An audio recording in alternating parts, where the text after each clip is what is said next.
This is Adam from bodyweightcoach.com. If you've looked around the site, I'm sure you've seen we've got tons of cool bodyweight exercises kicking around. But one of the comments we get a lot is we don't have enough stuff for beginners. So what I want to do is just take a few minutes and run you through a bodyweight circuit that pretty much anyone can do, and that just uses stuff that you can basically find kicking around your house, okay? First exercise we're going to do is a pressing exercise, and we're going to use some kind of a raised surface. I'd say the easiest thing probably is a good solid coffee table. And the reason we're using that is because a lot of people, when they start bodyweight exercises, they have trouble with their wrists. Because we work with keyboards and whatnot all day long, we get quite stiff in the wrists. People with arthritis have trouble bending their wrists back like this to do a lot of the floor-based bodyweight exercises. So what we're going to do is take our prop to either side to take some of the pressure off the wrist. Now the other thing is just going to get us up off the floor a little bit and take away a little bit of the difficulty of the exercise. First thing I want you to do, we're going to try from knees. Squeeze your glutes to get a nice straight line from your head all the way down to your knees. You're going to lower with your elbows tucked to your side, your shoulders pulled down away from your ears. Don't let them hike up. Exhale and press off. Now, as you're doing this exercise, if you get any discomfort in the front of your shoulder, just stop at that point. So you don't have to come all the way down if it's tender on the shoulders. Now, if that's quite easy, you can come up on your the balls of feet, and it's the same idea. Okay? Keep your glutes or your butt muscles clenched, nice straight line, head to heel, lower, exhale, press off. Alright? The higher you get that surface, the easier it's going to be. The lower it is, the harder it's going to be. And then eventually, you can go straight from the floor with your knee press or with your standard push-up. And once you've done that, the second movement we're going to do in our circuit is going to be the McGill crunch, invented by a guy in Montreal.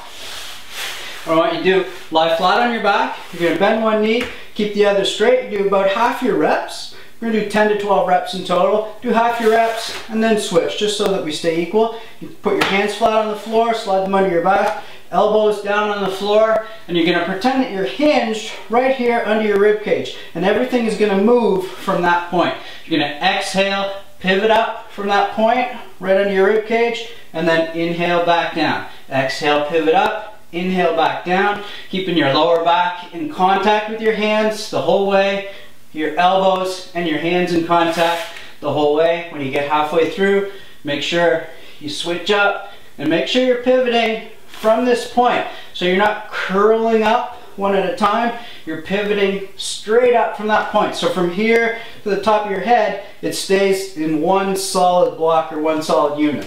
After you've done 10 to 12 of those, you're going to roll to your side, get set up on your forearm, bend your knees with your feet back, squeeze your glutes and bring your hips up off the mat so you got a nice straight line, head down to your knees. What you can do to make sure you get nice alignment with your upper body is point that free hand up towards the ceiling. Now, if this is comfortable, you can go from your feet. One foot on top of the other, squeeze the glutes, drive the hips forward. Don't let the hips sag back. Squeeze them nice and tight, keep them forward. Keep this hand pointed to the ceiling to keep this nice alignment with the upper body. You can do that 15 to 30 seconds, 45 seconds even, on either side, and just build up. As you can do a few more seconds, add those on. Alright? So, now we're going to go to the legs. We're going to do something called a split squat. So, get yourself a prop. I'd say a chair back is probably the best thing to use for this. I'm just using a foam roller here. You want to take a step forward, nice wide stance, about hip width, shoulders square to the front, both feet on railroad tracks straight to the front. Front knee will stay about over the front foot. You can use this prop to help you. You're going to lower your hips from here straight down to the floor. Okay, so you're not driving your hips forward and down, you're dropping them straight down. This back knee is coming to about 1 or 2 inches off the ground, and press back up. And you use the back of your prop to help. You can put as much pressure on this as you need to help yourself back up. You can do 10 to 12 on this side and 10 to 12 on the other. If you feel comfortable, you can just put your hands in front or out to the side for balance. You don't need to use that prop at all. Okay? 10 to 12 on one side, 10 to 12 on the other. And then the last exercise we're going to do is for the back, and it's a bit of a bonus exercise. It's kind of optional.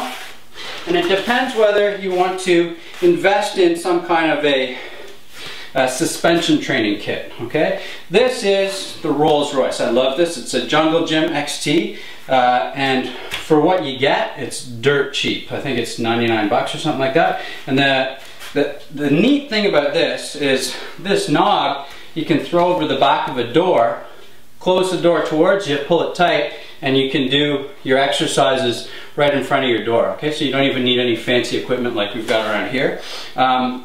But if you have a bar or a joist, a ceiling joist or something, it's got a little loop here. Slide your handle in, pull it tight, and you're all set to go. And the neat thing about this too is, look, it's super easy to adjust so I get my handles even. On the blog, we also have a do-it-yourself explanation of how you can put your own rig kind of like this together for anywhere between 10 and 20 bucks using some dog leashes, okay? So either option's great, but these things, if you want to put a little bit of money into them, are definitely an amazing buy. So this exercise is going to be seated on the floor, all right? What you're going to do is just bring your bum up off the floor a little bit, pull your shoulders down away from your ears, and pull your shoulder blades together in the back. And now you're going to pull. Actually, don't even think about pulling, think about driving your elbows down towards the floor and then squeezing them almost like you want to touch them together in the back, and then release. Exhale, drive the elbows to the floor, pinch them back, and release, okay? So this is your row. The farther under your bar you get, the harder it's gonna be. The farther you walk it out, the easier it's gonna be. So just by walking it out, you can make this so that really anyone can do this exercise. It's awesome for building those postural muscles, those postural stabilizers too, to bring your shoulders back and down. So that's your bodyweight circuit. Again, do about 10 to 12 of each of these on two-sided exercises. Do 10 to 12 on each side, and then on the side planks do anywhere from 15 to 45 seconds. That's your beginner circuit.